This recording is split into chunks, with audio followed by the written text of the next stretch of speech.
Las clases, las Algunas clases creo que están ahí.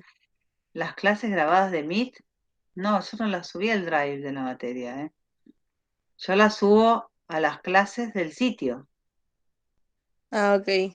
Bueno, Las, gracias. las subo a YouTube y de ahí copio el enlace y las pego en las clases del sitio. Me llama la atención lo que decís. Pero vos hay alguna en particular que no encontraste. Vos me habías escrito y yo después de eso revisé y la subí. No, La que no, te... la de la semana pasada yo estaba buscando. ¿Y no Ahora, está después, esa? ahora me fijo y le digo si quiere. Bueno, dale. Fíjate en la donde dice clase 13, que fue la última que subí, a ver si ahí no está el enlace. Me llama la atención porque la subo, en realidad. Bueno, les decía entonces, volviendo a esto, a ver si ahora lo puedo abrir. Bien. Les decía entonces, volviendo a esto, que en este trabajo un poco, si bien retomo algunos conceptos centrales en torno a los invariantes funcionales y a los procesos de construcción del conocimiento, básicamente se centra en el desarrollo, en la caracterización de los diferentes estadios del desarrollo intelectual. ¿Mm? Lo primero que ubica son los cambios cualitativos que implica el pasaje de un estadio a otro y por eso, o en ese sentido, se plantea que suponen distintos tipos de inteligencia o lo que podríamos plantear como que cada uno de estos periodos va a tener una estructura de conjunto que lo caracteriza, que le es particular de ese periodo, y que es lo que va a organizar el comportamiento de ese sujeto o la respuesta que ese sujeto da en la interpretación de determinados problemas que se presentan en estas experimentaciones que tienen que ver con este método clínico, ¿sí? ¿Se acuerdan que habíamos hablado que llevaba adelante este interrogatorio que le hace a partir de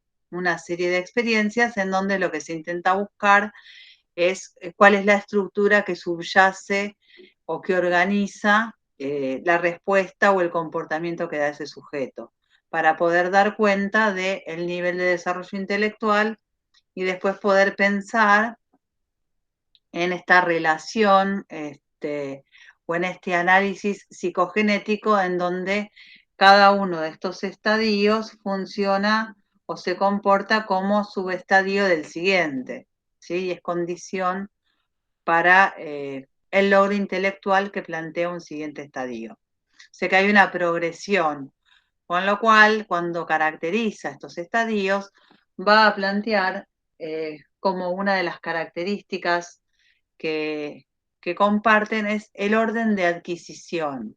El orden de adquisición implica que no va a haber saltos, ¿sí? Que hay un orden de sucesión que es constante. Y ese orden de sucesión que es constante está ligado, acá aparece lo de la estructura de conjunto, ¿sí? Que caracteriza y que describe aquella estructura que organiza las adquisiciones cognitivas propias de cada estadio.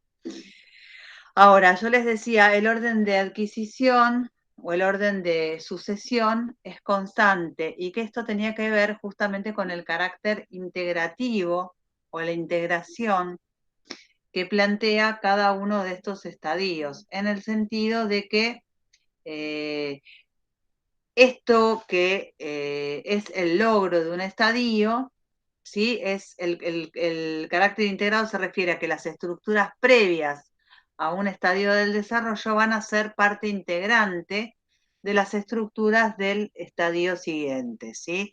Entonces, si yo planteo que hay una sucesión o un orden de sucesión constante que parte de un periodo sensoriomotor que continúa con un periodo operatorio concreto y que finaliza en un periodo operatorio formal, vamos a ver que ese periodo sensoriomotriz va a ser de alguna manera, o va a quedar de alguna manera incorporado o integrado en el siguiente periodo, ¿sí?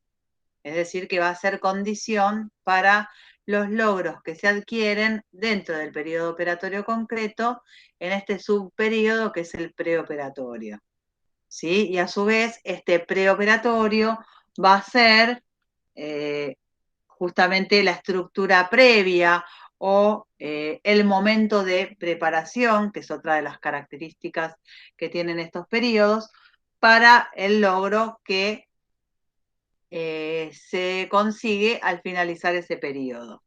Entonces, la otra característica, o la cuarta característica que va a mencionar, tiene que ver con que cada estadio va a implicar o va a comportar un momento de preparación y un momento de terminación, en donde se completa el logro que caracteriza a ese periodo, ¿sí? En cada estadio se puede distinguir un periodo de preparación y otro de completamiento. En el primero, estas estructuras que van a caracterizar al periodo en cuestión se empiezan a construir.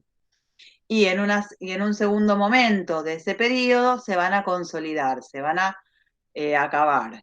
Y como ejemplo acá lo que plantea es cómo para poder lograr un pensamiento lógico basado en operaciones mentales, en principio se va a requerir de los logros propios del subestadio preoperatorio, que prepara justamente o posibilita justamente la posibilidad de operaciones mentales lógicas propias del operatorio concreto.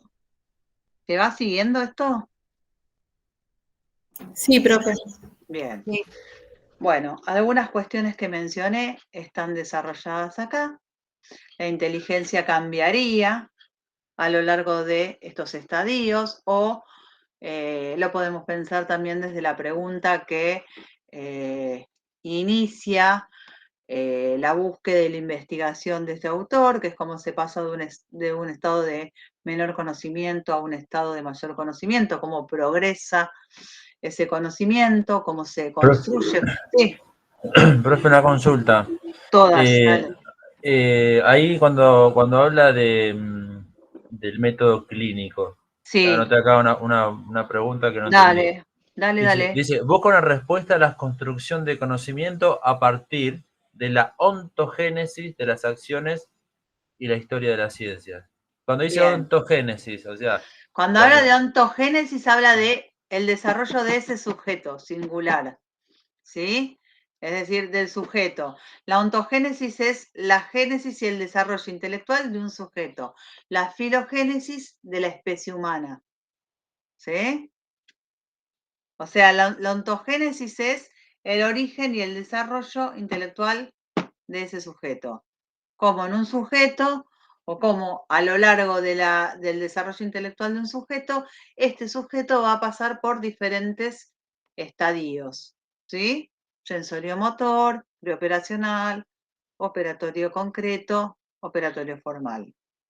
La génesis sería el origen, ¿sí? Que va a estar dado por este primer periodo, en donde el conocimiento va a estar basado en las sensaciones, en las acciones motrices, y cómo desde estos primeros esquemas de acción o ligados a logros vinculados o a conocimientos vinculados a lo perceptivo, se va a ir generando o se van a ir internalizando estos esquemas que van a dar lugar a la combinación, coordinación de los mismos, la formación de estructuras y la posibilidad de un pensamiento lógico,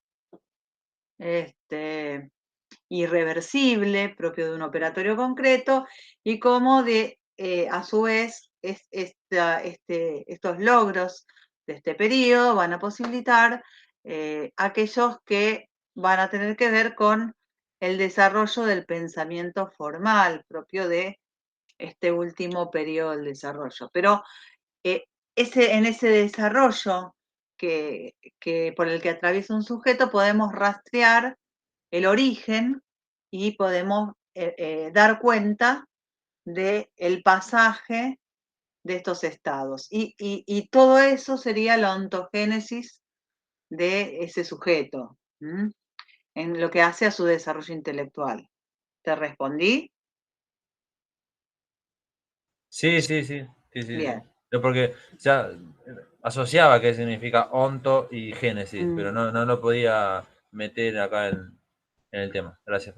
Está Sería bien. como la formación y el desarrollo en ese periodo. No, en ese sujeto. En el sujeto, sí. Claro, el origen de toda esa construcción y desarrollo y ese desarrollo. Sí, hay que reemplazar la palabra, o sea, la parte de ente, de onto, por sujeto y ya te queda re clarito. Claro. La génesis del sujeto. Okay. Del desarrollo intelectual de ese Del sujeto, sujeto. que es puntualmente lo que Sí, él sí. Yo acá en el apunte aborda. dice onto, le hice en el paréntesis y puse sujeto. Listo, ya entendí. Sí, ahí Ok. está. Bien, buenísimo.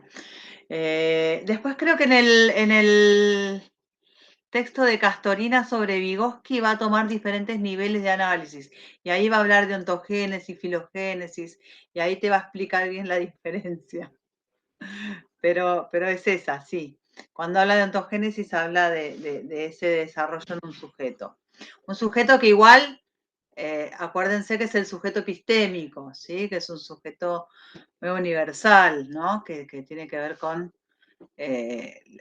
las características propias del desarrollo intelectual de todos los sujetos que forman parte o que comparten el pertenecer a un periodo del desarrollo intelectual, que no le interesaba el sujeto singular. ¿Sí? Bien. Bueno, primer periodo sensorio-motor. El conocimiento acá, yo acá les hago un detalle muy detallado. A mí me interesa básicamente que sepan que estos periodos, ¿sí?, están organizados a partir de cierta estructura de conjunto, que es una construcción, que hay un orden de sucesión constante y cuáles son básicamente los logros de cada uno de estos estadios, ¿no? Logros que van a ser la génesis de las formas de equilibrio más complejas y superiores que implican el siguiente estadio. Digamos, que ustedes puedan dar cuenta de ese análisis psicogenético, ¿no? Cómo los logros del estadio sensorio-motor van a ser condición, y por eso hay un orden de sucesión constante, del periodo preoperatorio y del operatorio concreto. Esas son las cuestiones que me interesan a mí más que un detalle pormenorizado de todo ese desarrollo. Yo se los explico porque me parece que permite entender esta idea de psicogénesis y que les permite a ustedes ampliar un poco el conocimiento, el abordaje y entender el tipo de investigación que lleva adelante este autor. Entonces, en el periodo sensorio-motor, lo primero que tenemos que pensar es que el conocimiento, que es una construcción, porque estamos en una teoría que se enmarca en un enfoque constructivista del conocimiento, acá este conocimiento se construye, ¿sí?, basado en las acciones motrices y las percepciones sensoriales, por eso se llama sensorio-motor.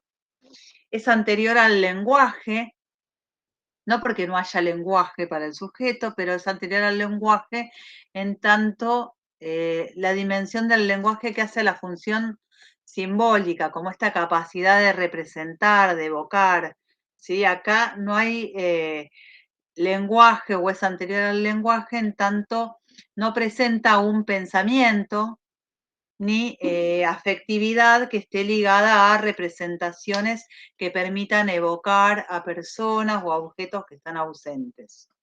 ¿Sí? Bueno, no hay pensamiento aún, pero sí hay inteligencia. Una inteligencia que va a surgir a partir de la mitad de este periodo. Tenemos que empezar a ubicar la inteligencia práctica o sensoriomotriz a partir del subestadio cuarto, ¿sí?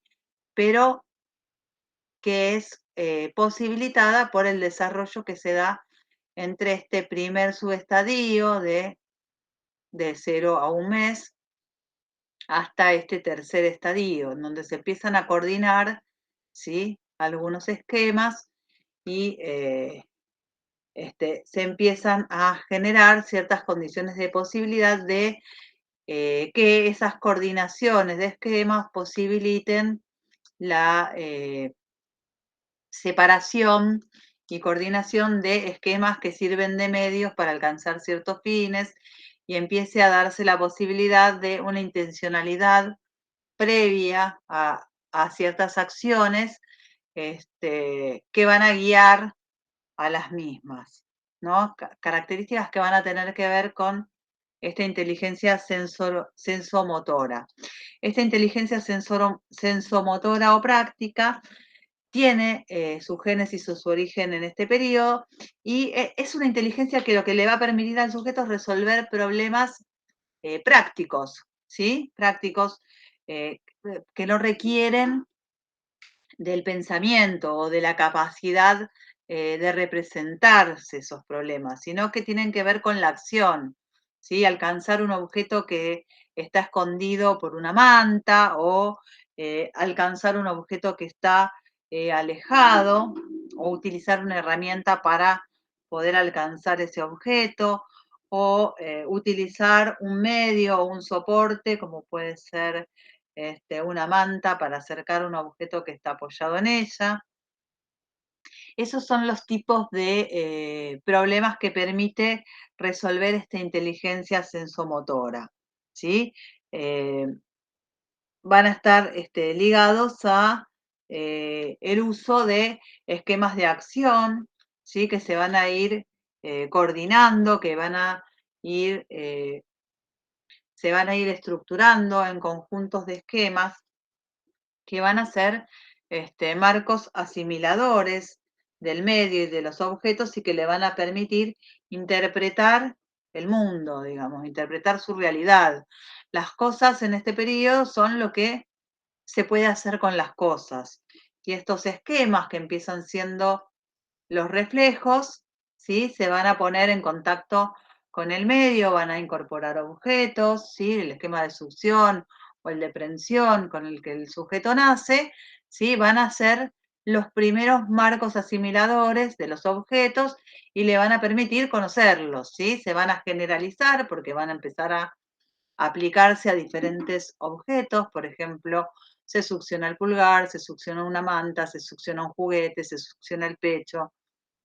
Esos distintos objetos se incorporarán, se asimilarán, se incluirán en estos esquemas reflejos y que se va a ir generalizando a todos estos objetos. Se reproduce, se generaliza y va a ir permitiendo lograr, vamos a ir acá, la diferenciación entre estos objetos, ¿sí?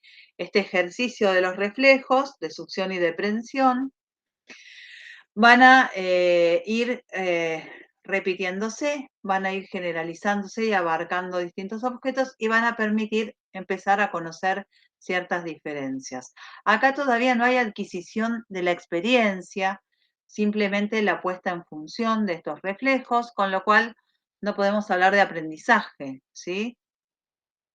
Sino que hablamos de la asimilación en sus tres formas: reproductiva, en esto de que se repite; generalizadora, en esto de que se aplica a diferentes objetos; y recognoscitiva, porque en la medida en que estos objetos se incluyen en estos esquemas reflejos, van a permitir, o como en tanto marcos asimiladores de estos objetos, va a permitir establecer ciertas diferencias, ¿sí?, entre estos objetos. Ya en un segundo momento se van a empezar, acá sí hay una adquisición de la experiencia, porque se van a empezar a generar los hábitos. Los primeros hábitos o reacciones circulares, ¿sí?, donde ya hay una transformación de las acciones en acciones guiadas por cierta voluntad y aparecen las repeticiones de una misma acción. Por ejemplo, la reacción circular primaria, que es succionarse el pulgar, ¿sí? Van a ver que hay en otros subperíodos reacción circular secundaria y terciaria. En este caso, el hecho de que sea primaria implica que se lleva adelante sobre el propio cuerpo. ¿Por qué decimos acá que ya no se trata solo de reflejos? Porque no hay un reflejo de la succión del pulgar, hay un reflejo de succión. Lo que se incorpora acá es algo que en principio es azaroso o que puede tener que ver con el roce de los dedos en el labio y desencadena esta succión, termina adquiriéndose como un hábito, ¿sí? Entonces se repite de la misma manera una y otra vez. Por eso se habla de reacción circular. Ahora, más adelante, en el siguiente periodo, entre los 4 y los 8 meses, las reacciones van a estar dirigidas al medio externo. ¿Sí? Ya no se trata de reacciones ligadas o realizadas sobre el propio cuerpo, sino sobre algún objeto del exterior. Por ejemplo, tirar de una tira para mover los sonajeros de la cuna, o en este caso, como se ve en la imagen, del cochecito. ¿Sí? Bien.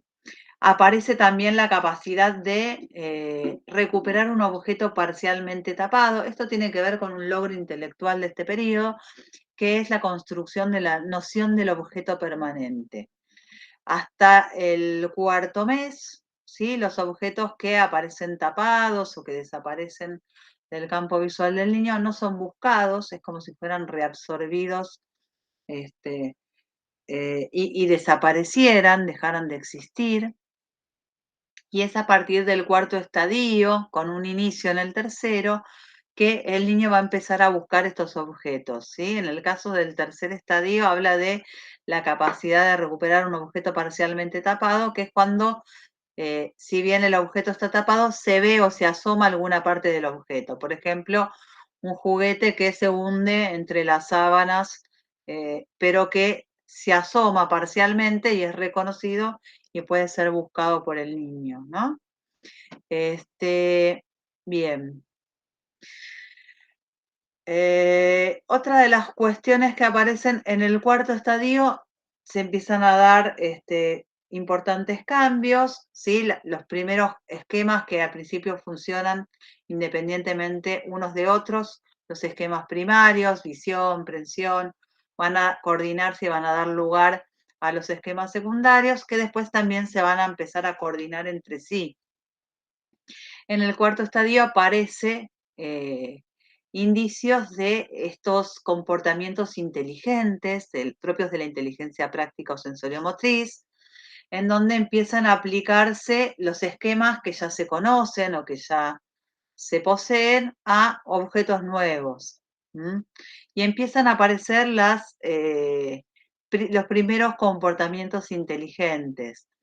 Esta inteligencia va a tener por condición, o estos comportamientos llamados inteligentes, tienen por condición o por características que los distinguen de otros comportamientos, algunas cuestiones puntuales, que son la intencionalidad previa a la acción, es decir, que son comportamientos que están guiados por una intención que antecede al comportamiento, ¿sí?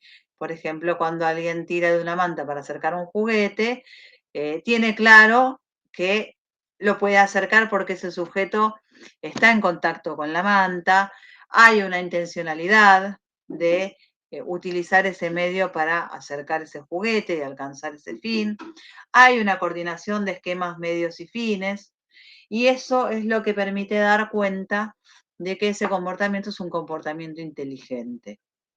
¿Por qué? Porque hay una aparición de cierta capacidad de anticipar acciones, ¿sí?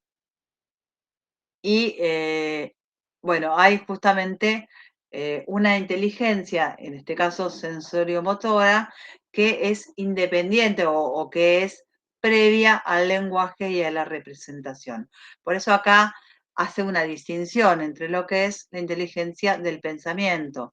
¿Por qué? Porque le va a decir que el pensamiento requiere de la función semiótica y la función semiótica va a ser característica del subperíodo preoperatorio, que es el que le sigue a este. Hacia el final de este periodo, podemos decir en el sexto estadio, va a haber un indicio o un inicio de cierta génesis de esta capacidad de representación. En el quinto estadio aparecen comportamientos que tienen que ver con la investigación del mundo, y acá las reacciones circulares, a diferencia de las secundarias y las primarias, que se repiten sistemáticamente y siempre de la misma manera, acá se empiezan a incluir ciertas variaciones, ¿sí? Ciertas variaciones como para ver qué pasa, se busca la novedad en estas, por ejemplo, los nenes que están sentados en la sillita y arrojan objetos, pero lo hacen en diferentes direcciones, ¿sí? Y ven cómo cae ese objeto. Digo, están todo el tiempo construyendo un saber sobre esto, investigando. Acá las conductas son intencionales, y se va a lograr lo que tiene que ver con la noción de objeto permanente, ¿sí? En este estadio ya el sujeto va a buscar los objetos que están completamente escondidos, esto que se iniciaba en el tercer estadio. En el cuarto se daba con algunas cuestiones características en donde había ciertos errores en la búsqueda que estaban ligados en la centración en el propio sujeto o en ciertas conductas egocéntricas que hacían que por ahí, si se desplazaba el objeto de un lugar en el que estaba oculto a otro, el sujeto lo iba a seguir buscando allí donde lo encontró por primera vez. ¿Por qué? Porque ese encuentro o ese logro está directamente vinculado a ese sujeto, ¿sí? Y al momento en donde el sujeto fue exitoso en esa búsqueda. Entonces, esa centración en su propia acción hace que siga buscando el objeto en el mismo lugar en donde lo encontró la primera vez, a pesar de que el sujeto o que ese objeto se desplace frente a sus ojos, ¿sí? Es fuerte la cuestión de la centración sobre su propia acción. Esa centración o ese egocentrismo, que es parte de todos los inicios de cada uno de estos periodos, va a ir dando lugar cada vez a una descentración mayor, que va a permitir poder dar cuenta de los desplazamientos de un objeto o de los desplazamientos del mismo sujeto. Esto tiene que ver con la construcción de la estructura propia de este periodo, que es el grupo práctico de desplazamientos, y tiene que ver con la coordinación y con la asociación de los distintos desplazamientos en el espacio por parte de este sujeto. Podemos pensar en una habitación en donde puede ir combinando ciertos recorridos de una esquina que podemos llamar a la otra esquina que podemos llamar B, puede invertir ese desplazamiento yendo de B nuevamente a A, y lograr un desplazamiento nulo porque se volvió el punto de partida, o ir de A a B, de B a C, o reemplazar o llegar a este mismo punto yendo de A a C. Digo, todas estas series de combinaciones que hacen al conjunto de los desplazamientos va a conformar una estructura que es la que se va a llamar grupo práctico de desplazamiento, ¿sí? Acá lo importante es, hay una estructura que caracteriza a cada uno de los periodos. En este caso tiene que ver con los desplazamientos, y en este caso los logros de este periodo van a estar dados por la inteligencia sensoriomotriz, la permanencia del objeto y la construcción de algunas categorías que tienen que ver con el espacio, con el tiempo y con la causalidad, ¿sí? Estas relaciones que empiezan a darse entre aquello que es causa de ciertos efectos, ¿sí? O cierta secuenciación temporal de lo que viene primero, segundo, tercero. Digo, estas construcciones son las que van teniendo lugar y se van logrando entre los 0 y los 2 años. Ya hacia el final de este periodo, ustedes piensen que, según lo que dijimos acá, que cada estadio se caracteriza por un momento de preparación y un momento de terminación, podemos pensar, si acá hay 6 subestadios, los 3 primeros serían la preparación de los logros que se adquieren en estos últimos 3. Fíjense que en el cuarto aparecía la inteligencia sensoriomotora y empezaba a darse la posibilidad de la búsqueda de un objeto oculto, y en el quinto y en el sexto se buscaba la permanencia del objeto, hacía que el sujeto lo buscara a pesar de sus desplazamientos, aun cuando estos fueran invisibles para él. Esta permanencia del objeto, ¿sí?, marca, más allá de su acción o más allá de que ese objeto esté en el campo de su visión, marca un inicio de esta capacidad o esta cualidad representativa, que es lo que va a tener que ver con el salto, digamos, del periodo, el corte cualitativo va a tener que ver con un inicio en esta capacidad de representar. ¿Esto por qué lo ponemos como corte cualitativo? Porque es lo que va a marcar el paso de este periodo del desarrollo intelectual al siguiente periodo que llamamos periodo operatorio concreto, dentro del cual un tiempo prolongado va a estar destinado a la internalización de estos esquemas propios del sensorio motor, ¿sí? Acá se van a internalizar estos esquemas de acción. El preoperatorio va a posibilitar la adquisición del lenguaje, va a haber todo un desarrollo en lo que tiene que ver con el lenguaje y fundamentalmente con esta función semiótica o simbólica que sería o podría definirse como esta capacidad de evocar o representar un objeto o una situación que están ausentes y se va a expresar en diferentes comportamientos. El lenguaje, ¿sí?, permite evocar una situación o objetos que no están o que forman parte del pasado. La imitación diferida, que es una imitación, la imitación estaba ya en el periodo anterior, pero acá estamos hablando de una imitación diferida en el tiempo y en el espacio. Es una imitación que se realiza en ausencia del modelo. Es decir, que el niño ve determinada acción que realiza un adulto, por ejemplo, hablar por teléfono, y 2 horas después, ¿sí?, agarra una cajita, ¿sí?, y la utiliza como teléfono y imita esa acción. Ahora, el hecho de que sea 2 horas después, que ya no esté el modelo presente, da cuenta ya de un inicio o de una capacidad representativa de eso que se está imitando o de esa acción. En el juego simbólico también podemos ver la representación, porque se utiliza un objeto para representar a otro, ¿sí?, un objeto en lugar de otro. Agarro un palo de escoba y lo uso como una espada. Entonces ahí también hay, en ese juego de fantasía o simbólico, esta capacidad aparece expresada o aparece expresando esta capacidad de representar algo. En este caso, otro objeto. El dibujo también tiene que ver con la posibilidad de representar algo, ¿sí? Un dibujo de un gato no es un gato, es una representación del gato. Una imagen mental, lo mismo, ¿sí?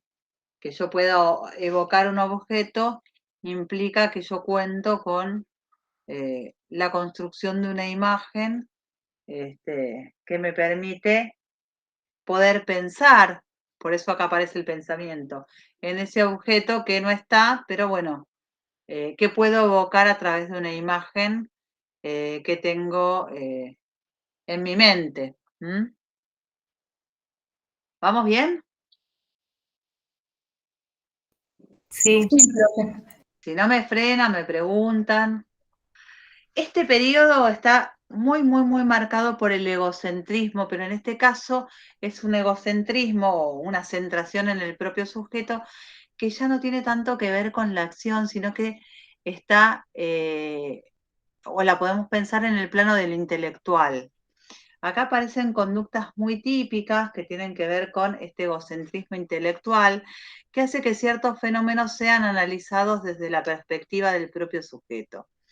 Y que fenómenos naturales, como pueden ser la existencia de un lago, sean explicados por acciones que lleva adelante el sujeto y que tengan que ver con la generación de este fenómeno natural de una manera artificial. Por eso se llama artificialismo. ¿Sí? Yo ahí les ponía el ejemplo de un niño que preguntaba cómo es que hicieron para llenar el lago, como si se tratara de un pozo que fuera llenado con agua a partir de una acción artificial que lleva adelante el hombre, o el animismo, que es darle características de un organismo vivo a un objeto inanimado, por ejemplo. Bueno, hay un montón de características propias de este nivel que tienen que ver con esta centración en el sujeto, que hacen que los fenómenos del mundo sean interpretados desde su perspectiva, ¿sí? Centrados en su acción. Piensen que la acción no es solo acción motriz, sino es acción cognitiva, es acción a nivel del pensamiento. En este estadio se dan los preconceptos, que son como conceptos que están como a medio, en realidad, digamos, son planteos que están como a medio camino entre el concepto, entre la generalidad que implica un concepto y los casos particulares que incluiría ese concepto, ¿no? Ahí tenían un ejemplo que era cuando se le preguntaba a un niño qué era un padre, y en lugar de plantear, por ejemplo, que es un hombre que tiene hijos, lo que plantea es que es un hombre que tiene y pone los nombres de ella y de la hermana, ¿sí? Que serían casos singulares. Entonces, en ese sentido, vemos cómo en el pensamiento preconceptual, más que la posibilidad de construir un concepto que incluya todas estas situaciones singulares, se queda como a medio camino, ¿sí? Entre la generalidad que requiere un concepto y los casos particulares, como es, bueno, mencionar que un padre es el hombre que tiene Luciens y Jacqueline, que son los nombres de ella y de la hermana, ¿sí? Bien. Otra de las características a nivel del pensamiento, es una primera etapa, vieron que hay un montón de subperíodos dentro de lo que ya es un subperíodo que es el preoperatorio. Hay un momento que caracteriza lo intelectual dado por estos preconceptos, y también hay un pensamiento en un segundo momento, entre los 4 y los 7 años aproximadamente, que se basa en la intuición, una intuición que reemplaza la lógica que va a surgir en el periodo operatorio concreto, perdón.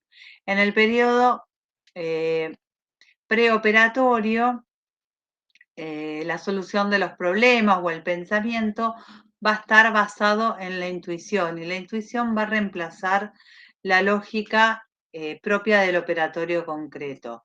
Esa intuición va a hacer que muchas veces se cometan errores, ¿sí? O vamos a ver que hay un pensamiento que está centrado en lo perceptivo. El pensamiento intuitivo es un pensamiento prelógico. Y la intuición tiene que ver con un pensamiento que se basa en los cambios en la configuración, en las percepciones, ¿sí? Y un pensamiento que va a tener que ver con quedarse detenido en ciertos estados de las cosas y no poder dar cuenta del pasaje de un estado a otro, o no poder coordinar estos cambios o estas transformaciones que hacen al pasaje de un estado a otro, sino pensar en el estado A y el estado B, pero no poder coordinar estos dos estados y poder pensar en la transformación que implica el pasaje de uno a otro. Por eso sí. Sería como el ejemplo, no sé si me equivoco, como el ejemplo que muestran en el video de la nena que la hacen dibujar un triángulo y la nena dibuja un cuadrado y arriba le ponía como las puntas, le dibujaba las puntas del triángulo. ¿Puede ser que sea así lo que está explicando o no? Sí, pero no sé si es el mejor ejemplo para pensarlo. Lo que sucede acá es que no hay reversibilidad del pensamiento, ¿sí? La irreversibilidad del pensamiento implica esta cuestión de que no se puede dar cuenta de el pasaje de un estado al otro. ¿Sabés desde dónde lo podemos entender? Desde la diferencia que hay entre las respuestas que dan a la clasificación, por ejemplo, o a la conservación de sustancia, a la diferencia que hay entre un niño de un periodo preoperatorio y un niño de un periodo operatorio concreto. Acá, si se le presentan dos bolitas de plastilina que tienen la misma forma y la misma cantidad, y se parte de una igualdad que este niño acepta, ¿sí? Porque acá aparece esta pregunta de si estos dos trozos de masa son iguales, y la respuesta es sí. Lo que se le propone al niño es jugar a que son pancitos y dejar una de estas bolitas como testigo y empezar a modificar las otras, ¿no? La otra, perdón, no las otras.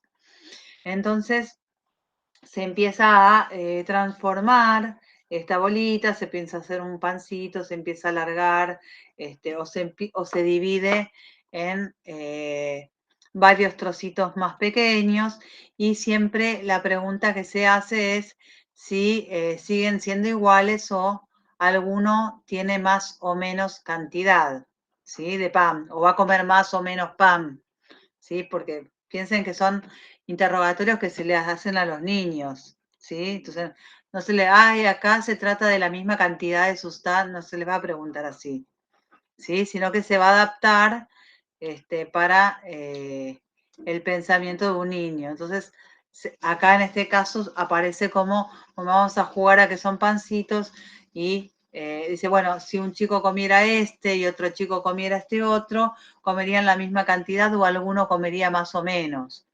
Entonces, lo que se está tratando de evaluar es si ese niño conserva un invariante, que en este caso sería la materia, a pesar de las transformaciones que va teniendo la forma, ¿sí? de esta masa. Esas transformaciones de forma no modifican la cantidad, pero como el niño no se basa en la lógica, sino que se basa en la intuición y en la configuración perceptiva, confunde a partir de estas transformaciones, interpreta que hay un cambio en la cantidad de materia, ¿sí?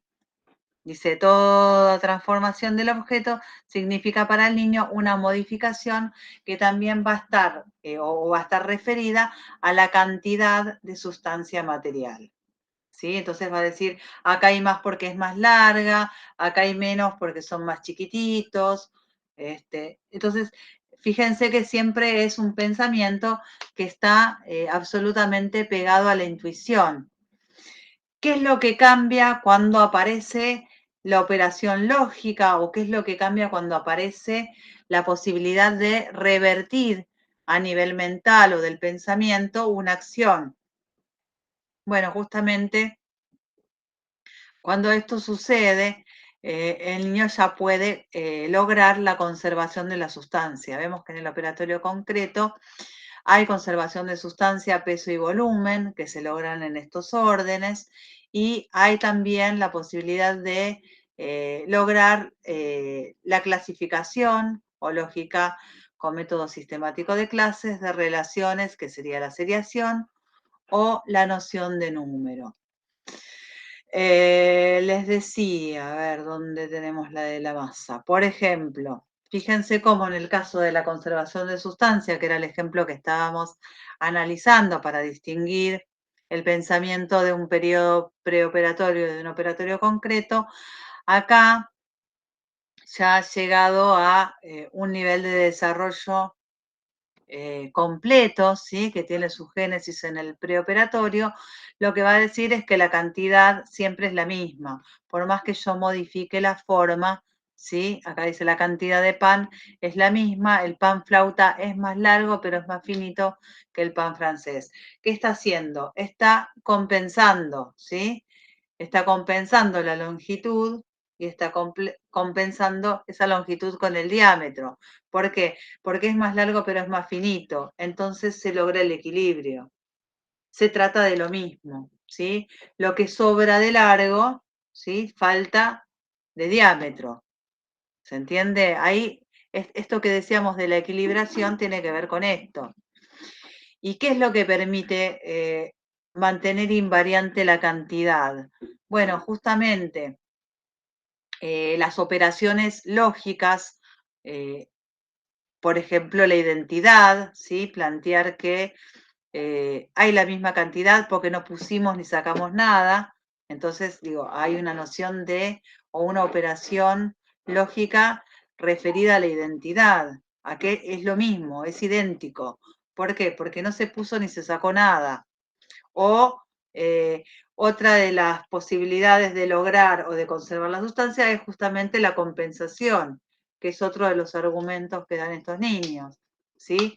Como en este caso, en este primer caso, que dice el pan flauta es más largo, pero es más finito que el pan francés, ¿sí? O la otra argumentación que está basada en la noción de reversibilidad, que es si volvés a amasar el pan, si volvés a amasar el pan flauta, vas a volver a tener el pan francés. O sea, vos podés volver del estado B que generaste con esta transformación al punto de partida que es el estado A. Ahora, no hace falta que esto sea llevado a la acción, ¿sí? O sea realizado materialmente. Esta reversibilidad de pensamiento es una reversibilidad que se puede hacer mentalmente, ¿m? Y que tiene que ver con cierta lógica que hace que por más transformaciones o por más que yo extreme estas transformaciones, el niño siempre va a plantear que se trata de la misma cantidad, porque hay una verdad que responde a cierta necesariedad lógica, ¿sí? Lo mismo pasa con las longitudes, lo mismo pasa con la clasificación. Acá la clasificación requiere de la posibilidad de esta noción de inclusión, ¿sí? En donde hay una jerarquía de clases, ¿sí? Si yo digo hay más botones negros o botones de plástico, ¿sí? En el operatorio concreto me va a decir que hay más botones de plástico porque los negros y los blancos son de plástico.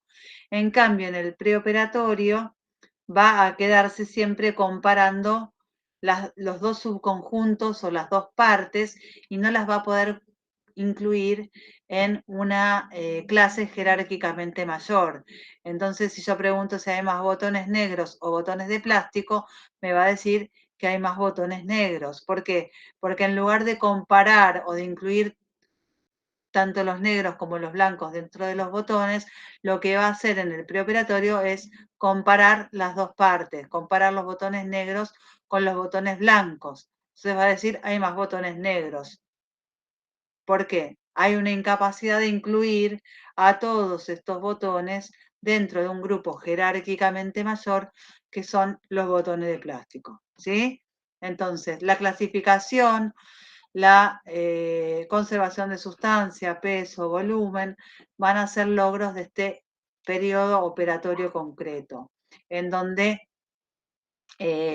luego de la resolución de problemas a nivel de los esquemas motrices y de los datos perceptivos, que en un subperíodo preoperatorio se internalizan, ¿sí? Y aparece esta capacidad de representar, todos estos logros van a posibilitar que a nivel del operatorio concreto se pueda alcanzar un pensamiento lógico y una reversibilidad de pensamiento y operaciones lógicas y mentales que van a permitir los logros intelectuales que se dan en este periodo.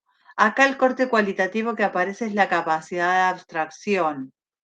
Capacidad de abstracción que se va a lograr en el siguiente periodo, que es el operatorio formal. El periodo operatorio formal es propio del pensamiento de los adolescentes, ¿sí?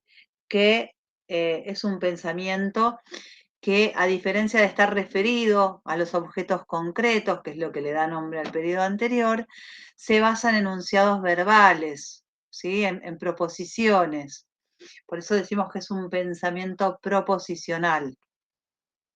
Pero además de eso, un punto muy importante, que es lo que va a posibilitar este nivel de abstracción en el pensamiento, es esta separación de lo real y lo posible, en donde, si bien las operaciones en el operatorio concreto estaban basadas en lo real, por eso decimos que hay un razonamiento deductivo, pero limitado a lo real y referido a lo concreto, en el caso del operatorio formal, vamos a ver que lo real va a ser concebido como un subconjunto de lo posible, ¿sí? Es solo una parte de todas las posibilidades que, por ejemplo, permiten explicar un accidente aéreo, ¿sí?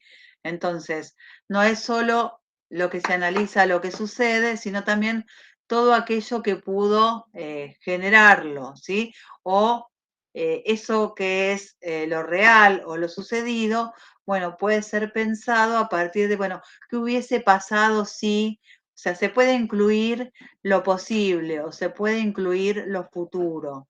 Entonces, estos sujetos del operatorio formal, una de las características de este pensamiento es que lo real es concebido como un subconjunto de lo posible. Por eso pasan a poder razonar sobre diferentes posibilidades y no solo las acaecidas o las acontecidas o las que tengan una existencia real y concreta. Entonces, esto también da la posibilidad de una combinatoria de pensamiento, en donde el sujeto pueda evaluar y combinar diferentes variables y diferentes posibilidades, y pueda, a partir de ciertas hipótesis, llevar adelante algunas conjeturas o algunas deducciones, ¿sí? Que tiene que ver con esta posibilidad de pensar en alternativas, en lo que hace a las realidades. Puede, a partir de esta hipótesis, empezar a experimentar y a intentar verificar la veracidad de estas hipótesis, tener en cuenta las distintas variables. Y la otra cuestión es, la que caracteriza el operatorio formal es el pensamiento proposicional, ¿sí? Esto de poder ser capaces de abordar relaciones lógicas, pero que ya no tienen que ver con objetos o referentes concretos, sino que la lógica se va a aplicar a estos enunciados o proposiciones, ¿sí? Bien, es un conocimiento muy similar al conocimiento científico, ¿sí? Es un pensamiento hipotético deductivo y que, como les decía, marca esta diferencia o hace a esta diferencia el hecho de esta posibilidad de abstracción, esta capacidad de abstracción que adquiere este tipo de pensamiento. Bueno, ahí fui medio como algo rápido. Preguntas, vamos. Hay una compañera escribió en el chat, profe. A ver qué escribió en el chat, perdón, yo estaba justo haciendo la presentación. Es como cuando éramos chicos y nos daban una moneda de $1 y alguien nos engañaba. Claro, exacto, exacto. A cierta edad, ¿sí? 3 monedas, aunque valgan lo mismo que una, para el niño es más plata, ¿sí? O había un ejemplo que era, si tengo que ir a la Calecita y después quiero ir, o me quiero comprar pochoclo, me tenés que dar 2 platas. No, pero te doy una que te alcanza para las 2 cosas. No, necesito 2. porque son dos cosas. Digo, hay un pensamiento o hay una lógica de pensamiento, una estructura que hace que si se trata de dos cosas, se requiera de dos platas. O si hay tres monedas, aunque tengan el mismo valor que una, ¿sí? Sean consideradas como más porque justamente no se tiene en cuenta la variable del valor, sino que se toma en cuenta solamente la cantidad, claro, de monedas. Entonces, eso tiene que ver con una lógica que va a responder a la noción de número, por ejemplo, ¿sí? ¿Por qué? Porque si yo tengo 10, la noción de número implica que el 10 incluye el 9, el 8, el 7, todos los que están en la serie que implica poder llegar al número 10. ¿Se entiende lo que digo? Bien, no es simplemente poder, porque los niños por ahí cuentan muy tempranamente, ¿sí? O en realidad nombran números muy tempranamente, pero la noción de número implica esta cuestión de la inclusión, ¿sí? Y de la seriación. Abarca la seriación 1, 2, 3, 4, 5, 6, 7, 8, 9, 10, y también que el 10 incluye del 0 al 9, ¿sí? Están incluidos en ese 10. Entonces, fíjense cómo no se trata solo de poder nombrarlos, sino de poder, de haber construido esta noción. ¿Sí? Sí, profe. Bien. No sé si hay más preguntas, si hay dudas respecto a esto o respecto de algún otro tema de los que hayamos estado abordando o de lo que quieran saber. Para el trabajo final, entonces, vamos a... Ay, da falta para el final. Tenemos que terminar la cursada.